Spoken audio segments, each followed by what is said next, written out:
Baldur's Gate 3. We're taking a look at what is the final major update to the game.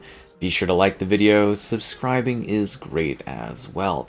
So we're here on Xbox Series X. It's been quite a journey, one that took a lot longer to arrive on the platform than other platforms, but hey, we're finally here. We got to enjoy the full-scale adventure. We got to see numerous title updates that improve things. This is the last major patch. And you know, it is actually kind of sad almost. Like, I had a lot of fun with this game. There were a lot of issues like save loss and, you know, some other little problems here along the way. But they definitely have improved the experience, and they have added a lot of stuff over time.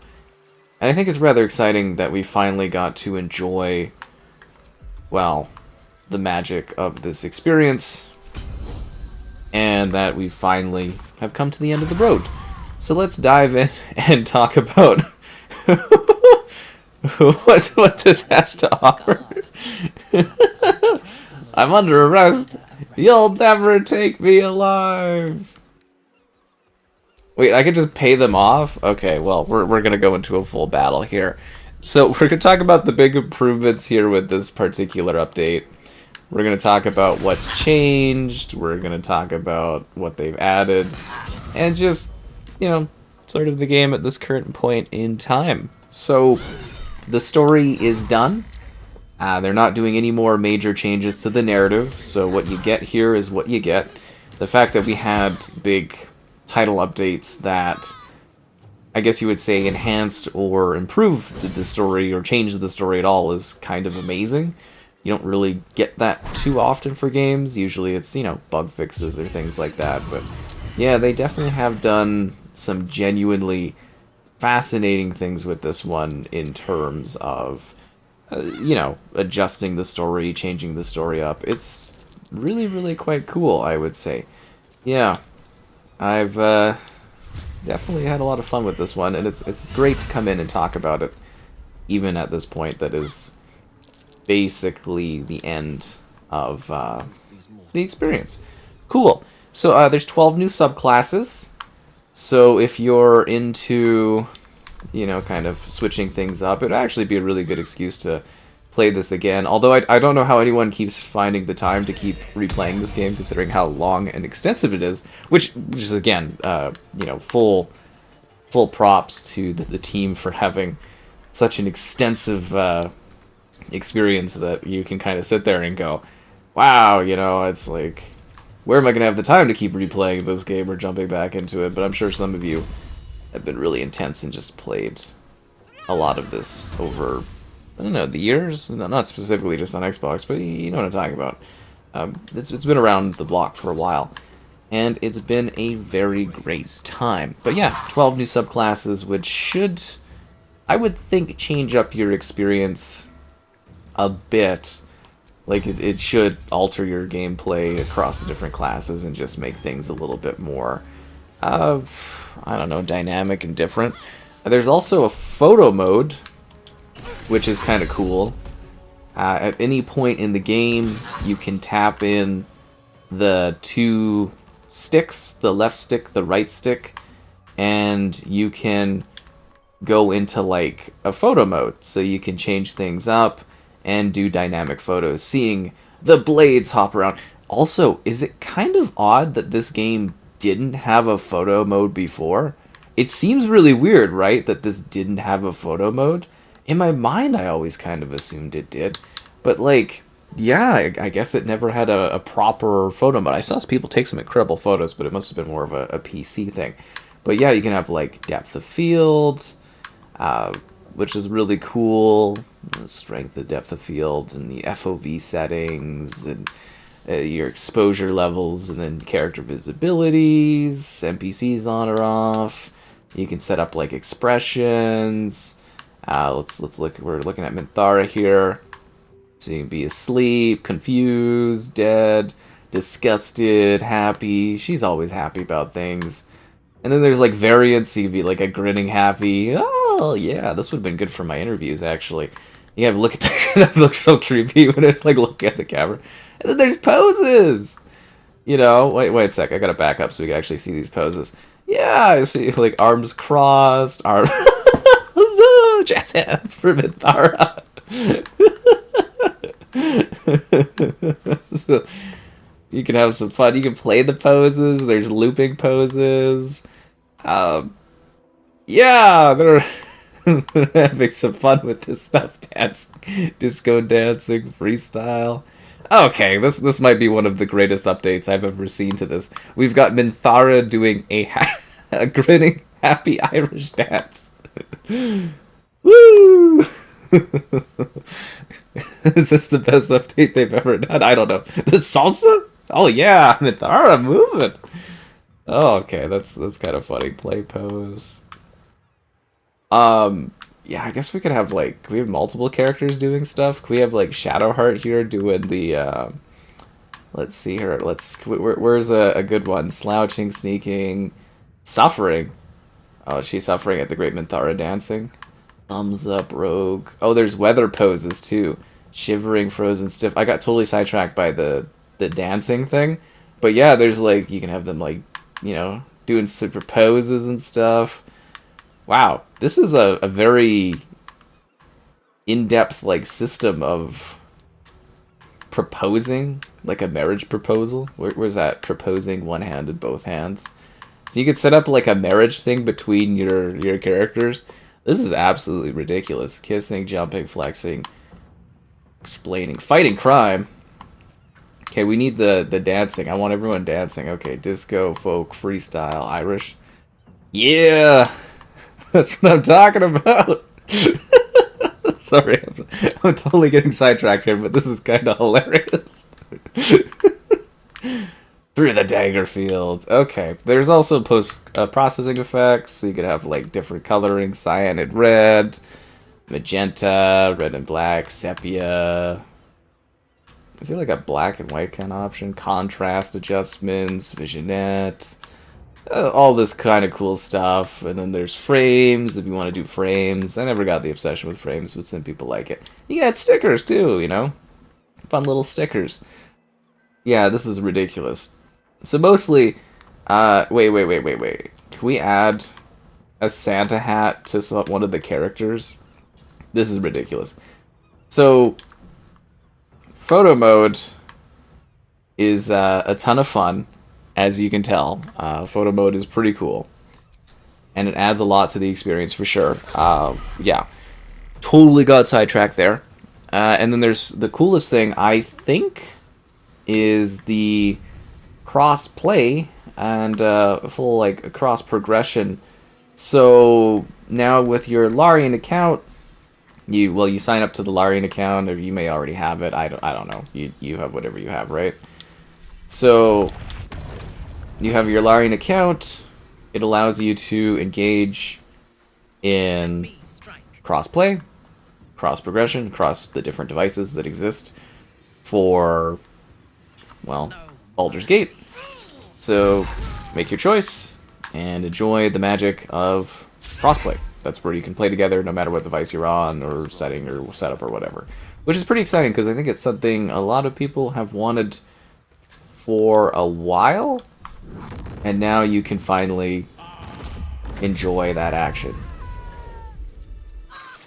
Good job, guys.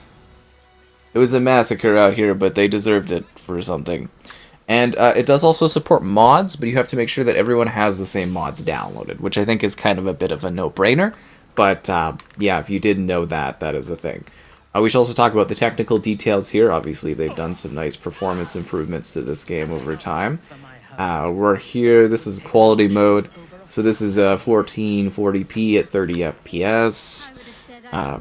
I like to play in performance mode as opposed to quality mode.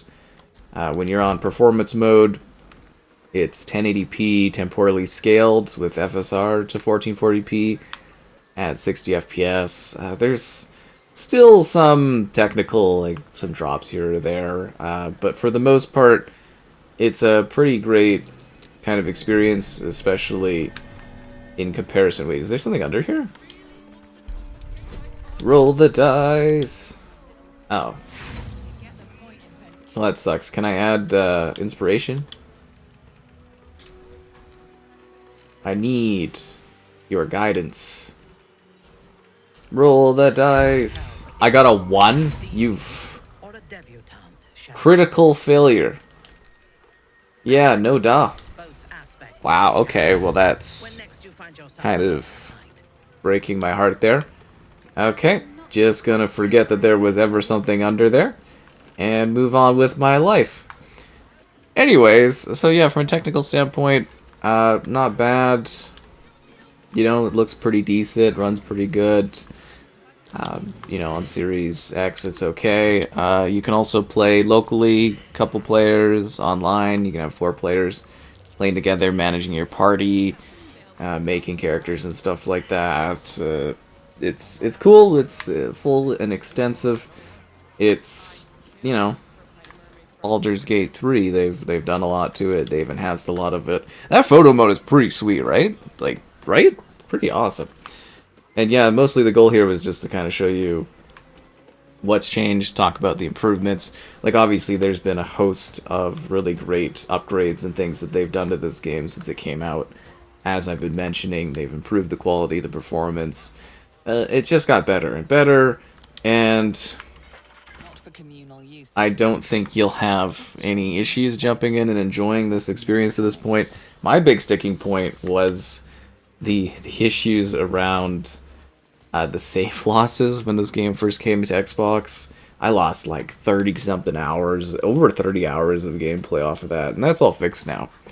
So you're almost, like most things, you're better off waiting a bit to enjoy the full game, because the end results are just absolutely splendid. Like the character quality, everything like that looks absolutely fantastic in this game. The Untaken Dialma Trellis. What? Please head inside. Don't let me keep you from the celebrations. Oh. Is there something else I can do? Pickpocket. I can examine. Let's see, what kind of non-violent things do I have? I can throw you. I can help you. I can use an improvised melee weapon. You know what I never thought of? Do they ever have options where you can just, like, high-five people? Like a skill where you just, like, high-five, and that's, like, a thing? Would you find it weird if I went into photo mode and started to break out into dance? Would that be a bit odd? You know what I mean? Anyways, I'll see you around, lady. Yeah, so I guess if you're not familiar with Baldur's Gate 3, somehow, on top of everything, this is an incredibly extensive and expansive journey that you get to go on across different acts. You get to go to different places. You meet an unforgettable cast of characters and individuals. You know, I've got my crew here, Minthara and Shadowheart and Gale. And of course myself. Like, you make your own character, and you also make a Shadow kind of character, and the two kind of interact and connect over the course of the story. And yeah, I don't think it's good place to go and loot someone's you know, corpse in this kind of hour of celebration or whatever, or I don't know, mourning. What if I killed some of these people? Can't chat. These offerings need to be stored before okay. time, or there'll be a Landra to pay. A Landra to pay? Not a Landra. I hate when there's a Landra to pay. Is there like a secret passageway you can use? Oh, that's kind of cool. So, anyways, the Water Queen's cellar. Have I been in here before? I can never remember if I've been in here. Like I was saying, this is a pretty unforgettable journey. And it's like the characters I have here, my squad, might look entirely different from the squad you have. You might dress them differently, you might have different stuff, you might come across completely different people. This game is one of the most insane games I've ever seen, just in terms of the different things that can actually happen. And it's so cool to see like where things happen and where things go, because you're never really sure what exactly is going to go on as you're adventuring across. The decisions you make, everything like that, will greatly alter. Our team's pretty injured. I kind of want to fight these people to the death, just for, you know, your entertainment, not for any reason particularly. But mostly what I'm trying to get across is the journey is so insanely different. And it's almost impossible for me to genuinely, I guess, tell you just how in-depth it actually is. Like, it really, really is quite an insane situation. Because the choices you make impact things in such an exciting way. Where it's like, basically... Pick to fight, the consequences are really surprising. Like, you know, you may choose to help one person but not help another person, and then your acts will change in terms of like who's there at the end, who's not there at the end, who's at this part, who's at that part.